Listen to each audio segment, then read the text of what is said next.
summer school because I wasn't like responsible and like getting stuff done on time. And so I was like really snappy all day, especially at my little sister. She's going to be a freshman.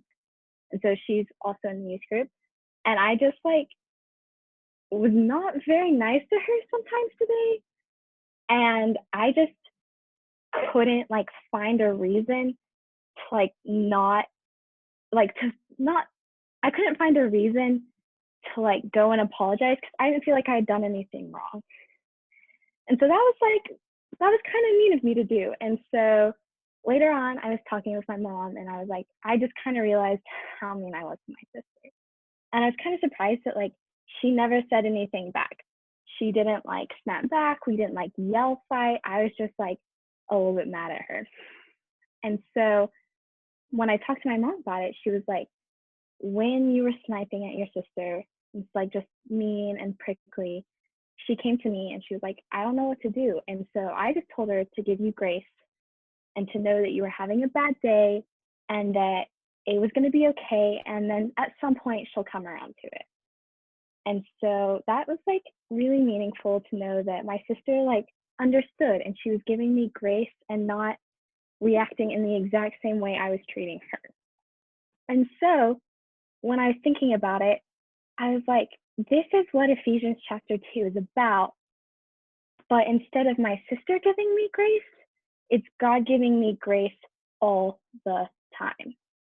And so being made alive in Christ is really cool because it means that if we take our hope, the hope that Chase and Ashley have talked about over the past 2 days, and we see it as like the trust that we have in God, the trust that we know He's going to do what's best for us, we can see that overall, He's going to give us grace. And so when we think about it, it's a gift from God. And so in verse 8, it says, and this is not from yourself, it's from the gift of God. And that really stood out to me, especially after I had been reading it for the past couple of weeks. And then today, as I was like preparing for today. And so listening to Chase, and I didn't get to hear Ashley last night, which I was really sad about, it just really helped me connect how much hope is connected to grace. And so grace is when God can look at us and He can look at all of our mistakes and He can say, I love you and I will always love you. A couple weeks ago, David asked me to talk about this a little bit too. And he said, his question was, how do you feel God's love even when you feel like you haven't earned it? And so I thought about that question today when I felt like I hadn't earned my sister's love because I was mad at her and I had treated her unfairly. And so I was thinking about it, and she shows me how much she loves me all the time. Every day she makes cookies and just does stuff that is so kind.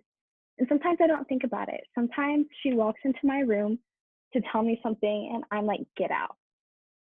And I realized that in my own life, she gives me more grace than I could ever expect. And so then when we turn that around and we look at Ephesians 2, we see that God has promised us grace.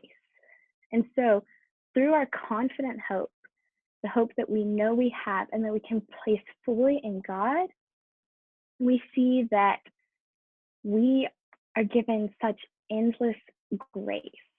And I just think that's really, really amazing that God can look at us and He can see that we've made mistakes. A lot of times we feel like we haven't earned His grace, but He still gives it to us because He knows what we're doing. He knows we're having bad days.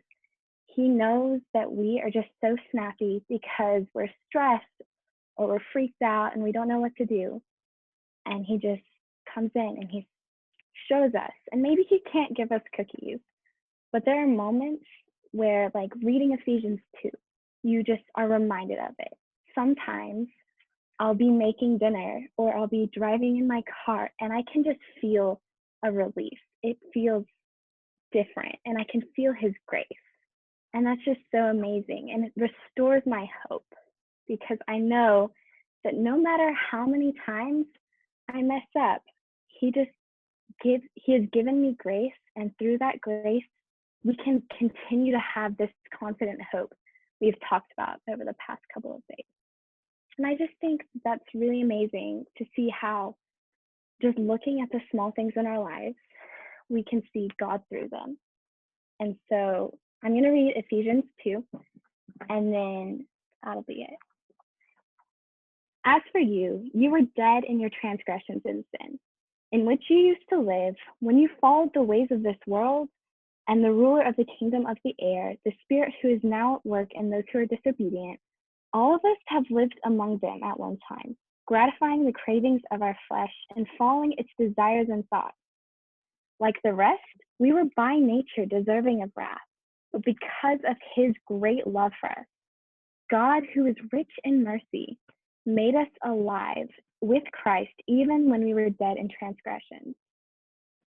It is by grace you have been saved.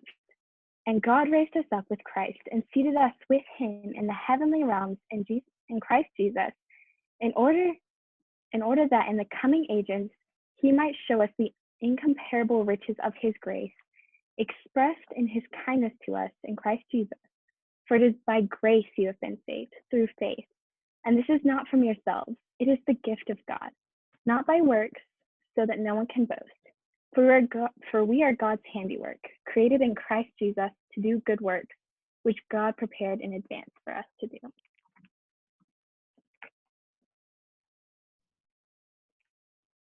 All right. Thank you, Jane Ann.